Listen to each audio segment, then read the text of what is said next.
মানুষের চাহিদা অপূর্ণ থাকলে তখন আন্দোলনে নেমে পড়ে।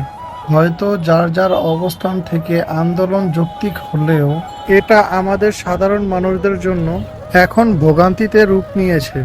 প্রায় অফিস থেকে বাসায় যাওয়ার পথে এই ভোগান্তির শিকার হচ্ছি। গতি না পেয়ে মানুষ দেখেন কিভাবে গন্তব্যে পৌঁছানোর চেষ্টা করছে।